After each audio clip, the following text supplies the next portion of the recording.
श्रवण दोष त्याला कारणीभूत होतं, कारण त्याला कुठलंच नियंत्रण आवाजाशिवाय येत नव्हतं आणि ॲम्प्लिफिकेशन म्हणजे हिअरिंग एडचा त्याला बेनिफिट पण नव्हता. जेमतेम तिथे आता 2-1 वर्षपर्यंत तिथे टोटल कम्युनिकेशन मेथडची सुद्धा प्रयत्न करण्यात आला. टोटल कम्युनिकेशन मेथड म्हणजे ऐकवण्याचा तर प्रयत्न करण्यास, पण ओठांची भाषा देणे, त्याला लिप रिडिंग म्हणतात. आणि त्या लिप रीडवरती त्यांनी लक्षच नाही दिलं तर तो काय घेणार. म्हणजे इतर मुलं जर तिथे 5-10 शब्द शिकायची तर हा आपला 1 शब्द अर्धवटच अशा पद्धतीने तो चालला होता. आणि थोडंसं म्हणजे नैराश्याकडे सुचिताही वळत होती, पण तिला जे काही आता तिथलं रोजच्या सहवासातलं जे मनोबल तिचं कसं उंचावत गेलं आणि तिला कसं पुढे पुढे त्या आमच्या बाळाला नेता आलं, थोडं तिच्याकडनंच ऐकूया. निखिलेश दीड वर्षाचा असताना बाबांनी ते तिकडे बदली करून घेतली, ट्रान्सफर करून घेतली मुंबईला. मग आम्ही मुंबईला राहू लागलो. रोज 3 तास 4 तास प्रवास करून 2 तास जाणे आणि 2 तास येणे, असा 4 तासाचा प्रवास करून आणि 6 तास शाळेत थांबून आम्ही त्याच्यावर उपचार करणं सुरू केलं. पण हे सगळे उपचार होत असताना त्याच्याकडून पॉझिटिव्ह फीडबॅक काही येत नव्हता. आम्ही इनपुट टाकत होतो पण आउटपुट काहीच येत नव्हतं, कारण त्याला हिअरिंग एडचा काहीच फायदा होत नव्हता. आणि त्याचं बिहेवियरल प्रॉब्लेम, लिप रिडिंगनी म्हणजे मुख वाचनाने ओठांच्या हालचालीवरून सुद्धा तो भाषा घेत नव्हता. कारण अटेन्शन डेफिसिट हे त्याचं बिहेवियर असल्यामुळं त्याला कधीच असं वाटत नव्हतं की आई काय बोलते, मला तिच्या चेहऱ्याकडे लक्ष देऊन पाहिलं पाहिजे म्हणून. तर अशा वेळी मी खूप हतबल होत होते. आणि 2 वर्ष झाल्यानंतर, तिथे 2 वर्ष मी प्रशिक्षण दिल्यानंतर तिथल्या डायरेक्टरनी मला सांगितलं की त्यासुद्धा तिथे हॉलंडवरून PhD करून आलेल्या होत्या आणि खूप डिवोटी होत्या. म्हणजे त्यांची या मुलांसाठी पूर्ण आयुष्य त्यांचं वेचलं होतं. अविवाहित राहून वयाच्या म्हणजे शेवटच्या श्वासापर्यंत त्यांनी तिथे काम केलं. त्यांना कॅन्सर आहे हे सुद्धा त्यांनी कोणाला कळू दिलं नाही, इतक्या त्या प्रेरणादायी होत्या. पण त्यांनी सुद्धा हात टेकले होते की त्या म्हणाले की नाही, आता हा दगड आहे आणि याचं काही होणे नाही, त्यापेक्षा तुम्ही याला आता साईन लँग्वेजकडे वळवा आणि साईन लँग्वेज शिकवा. पण मी म्हटलं की नाही, मला साईन लँग्वेज शिकवण्यासाठी मी मुंबईत आलेली नाही आहे. कारण मी फक्त एकच, त्याच दिवशी ज्या दिवशी मला कळलं की माझा मुलगा प्रोफाऊंड डेफ आहे, त्या दिवशी एकच दिवस आम्ही दोघेही रडलो. पण त्यानंतर आम्ही ठरवलं की आता रडायचं नाही. यापुढे दुसऱ्या दिवशी पासून ठरवलं की आता रडायचं नाही, यापुढे आपल्याला काय करता येईल त्याच्यावर ते आपण करायचं आहे. आणि त्यानंतर आम्ही कधीच रडलो नाही. कितीही हतबल झाले तरी मी फक्त मला असं वाटायचं की माझ्या मुलाचं भविष्य मी घडवू शकले पाहिजे.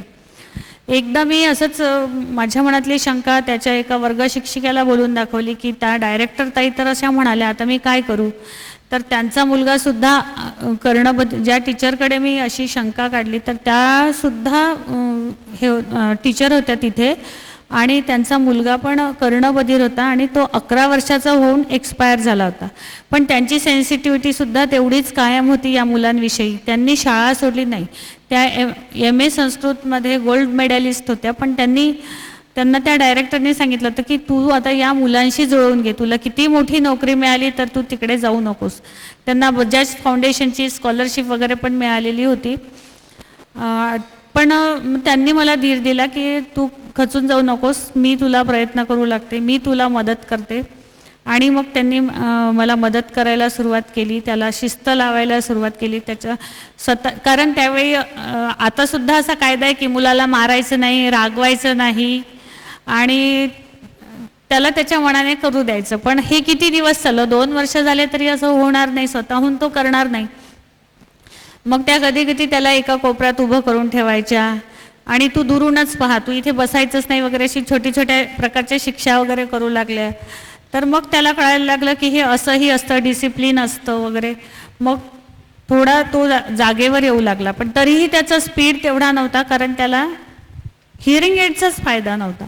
असं 5.5 वर्षाचा झाल्यानंतर मग आम्ही ठरवलं की त्याला कॉक्लिअर इम्प्लांट सर्जरी, म्हणजे कानामध्ये एक शंखाकृती भाग असतो आपल्या, तर त्या शंखाकृती भागामध्ये इलेक्ट्रोड्स टाकून नर्वला स्टिम्युलेट केला जातं. ऑडिटरी नर्वला म्हणजे ऐकण्याची जी नस असते तिला स्टिम्युलेट केलं जातं आणि मग त्यामुळे आपल्याला आवाजाच्या संवेदना मेंदूपर्यंत पोहोचतात. तर अशी ती सर्जरी होती. त्या काळात तिचा खर्च होता 6 ते 6.5 लाख. आणि त्यानंतर मग मी घरच्या माझ्या मोठ्या मंडळीशी म्हणजे सासरे आणि सगळ्यांशी बोलून पाहिलं. तर ते म्हणाले की काही हरकत नाही, आम्ही तुम्हाला मदत करू. तर आणि मग त्यांनी मदत केली आणि आम्ही इम्प्लांट सर्जरी त्यावेळी केली. त्यावेळी निखिलेश पूर्ण भारतातला 100वा पेशंट होता की त्याचं इम्प्लांट सर्जरी झाली होती, कारण खूप रेअर होती. आता तर जवळपास 5-6 हजार मुलं असतील इम्प्लांट झालेली, पण त्यावेळेला ती खूप रेअर होती आणि रिस्की वाटायची. कारण फेशियल पॅरालिसिस हा पण सोबत त्याच्या, कारण ऑडिटरी नर्व आणि फेशियल नर्व दोन्ही जवळ असल्यामुळे तिला धक्का लागू शकतो आणि फेशियल पॅरालिसिस वगैरे होऊ शकतो, असे पण चान्सेस होते त्याच्यामध्ये. पण मी बाकीचे सगळे मी म्हटलं जाऊ दे, काही होऊ दे, पण त्याला ऐकू येणं महत्त्वाचं आहे. म्हणून मी खूप हिम्मत करून आम्ही त्याच्यावर इम्प्लांट सर्जरी केली. आणि त्याच दरम्यान त्याला ऐकू येत नाही, मग या टीचरला जमतं, मला का माझं मूल हँडल करायला जमत नाही. म्हणून मी एक स्पेशल टीचरचे टेक्निक शिकण्यासाठी म्हणून हिअरिंग इम्पेअर्डचं मुलांसाठी जे शिकवण्यासाठी जे BEdचं एज्युकेशन असतं ते केलं अलियावर जंगलाच. आणि माझ्याकडे टेक्निक्स पण आले आणि आता माझ्या मुलाला ऐकायला पण यायला लागला आहे.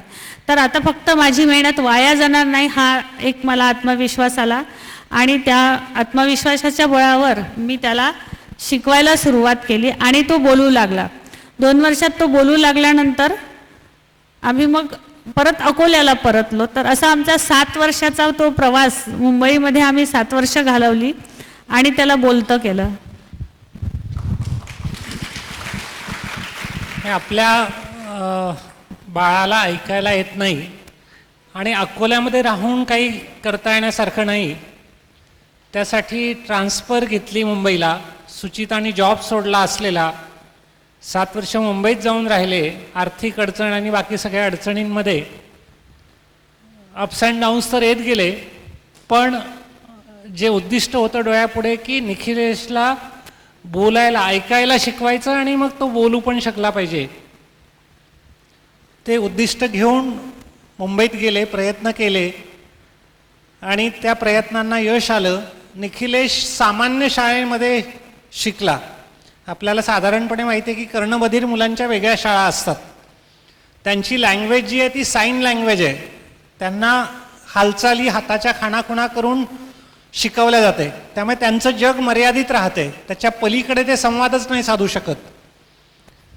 त्यामुळे त्या सगळ्या गोष्टींपासनं आपल्या मुलाला ती वेळ येऊ द्यायची नाही या उद्दिष्टाने मुंबईत गेले आणि ते त्यांना निखिलेशच्या बाबत शक्य झालं. पुढे निखिलेश 10वी पास झाला, आत्ता 12वीला आहे, तो कॉमर्स करतोय 12वी. ओके. आणि मग आता या निमित्ताने स्वतःच्या मुलासाठी जे काय करावं लागलं ते आता आपण इतरांना अकोल्यात वापस आले मग ते 7 वर्षानंतर, आणि मग इतर मुलांना ते देऊया. कारण मग काही पालक यायला लागले, कारण बा एक कर्णबधिर मुलगा बोलायला लागतो हे म्हणजे जरा चमत्काराच्या जवळ जाणारी गोष्टच मानल्या जायची की कसं काय शक्य आहे. आणि त्यामुळे हळूहळू ती बातमी पसरत गेली, लोक यायला लागले, विचारायला लागले, सल्ला घ्यायला लागले आणि त्यातनं मग यांच्या शाळेची सुरुवात झाली. 2 मुलांपासून सुरू झालेली शाळा आज एक 45 टोटल मुलं, 25 शाळेमध्ये शिकणारी आणि 20 मुलं जी आहेत ती ओरल रिहॅबिलिटेशन. ऑरा म्हणजे आवाज, ओरल म्हणजे तोंडाने बोलणे, ऐकणे आणि बोलणे हे शिकण्यासाठी म्हणून मुलं. ही जी मुलं आहे साधारणपणे हे जे करायला लागतं हे 6 वर्षाच्या आत करावं लागते. 3 वर्षापर्यंत करता आलं तर सगळ्यात चांगले परिणाम त्याचे मिळतात. कारण आपल्या मेंदूमध्ये प्रत्येक गोष्ट शिकण्यासाठी एक विशिष्ट वय असते. भाषा शिकण्याचं वय जे आहे ते साधारणपणे 3 वर्षाच्या आत. त्या वयामध्ये जर शिकवल्या गेलं तर पाहिजे तेवढ्या भाषा शिकता येतात. त्याच्यानंतर कितीही प्रयत्न केले तरी मर्यादा येतात. त्यामुळे त्या वयामध्ये डायग्नोस होणं, पुढे योग्य त्या ठिकाणी जाणं, मार्गदर्शन करणं हा सगळा प्रश्न येतो. आर्थिक बाब निश्चितच येते. जसं कॉक्लिअर इम्प्लांट त्यांनी सांगितलं की त्यावेळेस 6.5 लाख रुपये त्याला खर्च आला. आता हे किती लोक अफोर्ड करू शकणार हा प्रश्न आहे. दुसरं जे आहे ते हिअरिंग एड असते. आता या मुलांच्या कानाला लावलेल्या आहेत त्या हिअरिंग एडची पण किंमत साधारणपणे 60,000 ते 2 लाख रुपये. त्याचं आयुष्य चष्म्यासारखं 3-4 वर्ष परत बदलायला लागते, त्याची सर्व्हिसिंग करायला लागते आणि एवढं करूनही 60%च क्लिअरिटी असते आवाजाची. आता आपल्याला इथे आवाजात थोडासा इको वाटला, थोडं ऐकायला नाही आलं तर इरिटेट होतो आपण 5 मिनिटासाठी. पण या मुलांना आयुष्यभर अशा प्रकारच्या गोंधळलेल्या आवाजातच जगायला शिकावं लागते. आपण इमॅजिनच करू शकत नाही, हे काही दिसणारी गोष्ट नाही आहे. डोळ्यांचं अंधत्व जे आहे, अपंगत्व, ते दिसते डोळ्यांनी ॲटलिस्ट. फिजिकली चॅलेंज पार्ट आहे, कोणी व्हीलचेअरवरती आहे, हात नाही पाय नाही, हे पण डोळ्यांनी दिसते. त्यामुळे अशा लोकांकडे समाजाची पाहण्याची नजर पण सहानुभूतीची असते. या मुलांकडे असं पाहून काहीच लक्षात येत नाही, ते नॉर्मल असतात सगळी दिसताना. त्यामुळे या मुलांकडच्या अपंगत्वाकडे पाहताना समाजाची दृष्टी थोडीशी सहानुभूतीपेक्षा थोडी हेटाळणीची जरा जास्त असते. आणि संवादच मुळात साधता न आल्यामुळे यांची स्वतःची स्वप्रतिमा पण छोटी झालेली असते आणि त्यामुळे लर्निंग पण स्लो झालेलं असते. असे एकातनं दुसरे असे उद्भवणारे प्रश्न, आणि त्यामुळे हे अतिशय चॅलेंजिंग काम आहे आणि दीर्घकाळ चालणारं काम आहे. परत की एक शब्द शिकायसाठी 6 महिने, बोलणं शिकायसाठी किती प्रयत्न करावे लागणार. इकडे कपिल आहे, कपिलची आई इकडे सोबत आलेली आहे. किती मेहनत घ्यावी आईने. गेले 7 वर्ष शाळेमधले 6 तास आणि घरी सकाळी 2 तास आणि संध्याकाळी 3 तास, 5 तास गुणीला 7 वर्ष.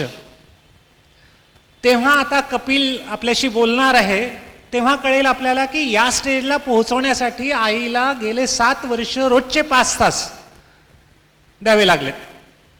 मग आपल्याला कळेल की आपल्याला ज्या सहज मिळालेल्या गोष्टी आहेत त्याची किंमत किती आहे.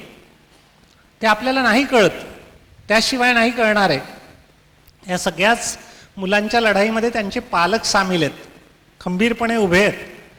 आणि खरं हे पेशन्सची लढाई आहे ही, की तुम्ही झाड लावलं आणि वाट बघून राहिले. 1 दिवस 2 दिवस नाही, वर्षानुवर्ष वाट बघतात आहे.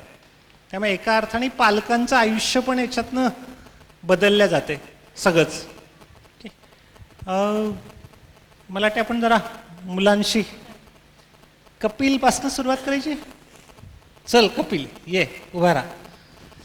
छान, आज मस्त कालपासनं या सगळ्या मुलांची कंपनी मी एन्जॉय करतोय. अशी मस्ती करतात, बाप रे, प्रचंड.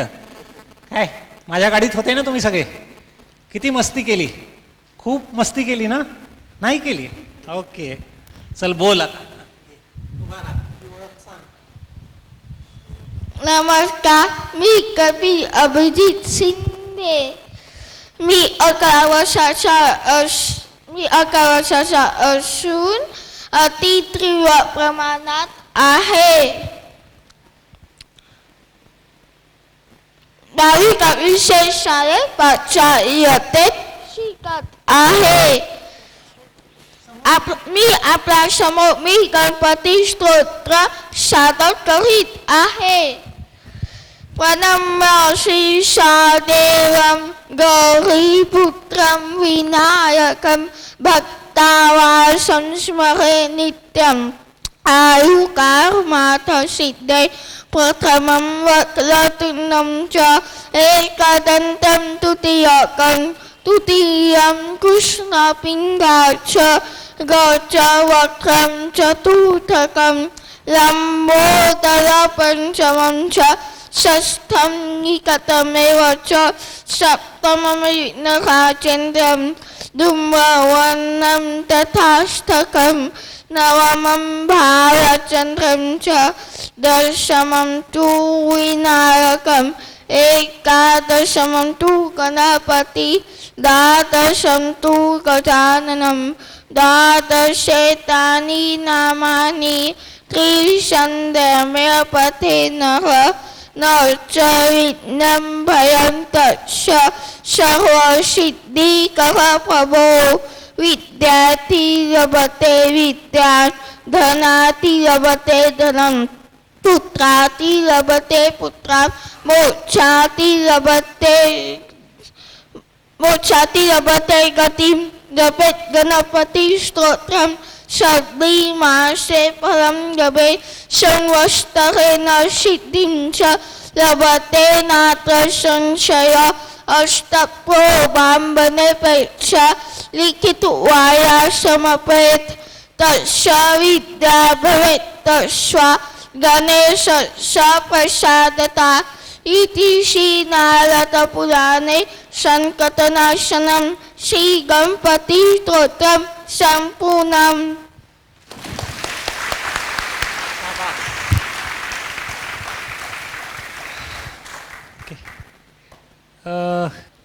त्याची सुरुवात तो 1.5 वर्षाचा असताना त्याचा श्रवणरास म्हणजे त्याला ऐकायला येत नाही हे समजलं आम्हाला. नंतर आमचं वाटी चम्मच वगैरे जे काय वाजवून झालं.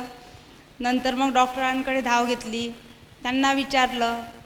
तिथून मग आम्हाला नागपूरचा म्हणजे पत्ता मिळाला. तिथे जाऊन आम्ही बेरा टेस्ट केली. मग तेव्हा नक्की झालं की त्याला खरोखरच ऐकायला येत नाही. मग तिथं त्यांनी आम्हाला सुचवलं की तुम्ही हेअरिंग एड घ्या आणि 15 दिवसाचा कोर्स आहे तो करा. पण आमची राहण्याचं काही ओळख वगैरे काहीच नव्हती नागपूरला. आम्ही घरी परत आलो, विचार केला. नंतर तिथून काही दिवसांनी अकोल्यालाच एक स्पीच थेरपिस्ट होते, त्यांच्याकडे गेलो. मग तिथून मशीन वगैरे घेतलं आणि मग त्यांनी आठवड्याचे 1 तास असे आठवड्यात म्हणजे एका दिवसात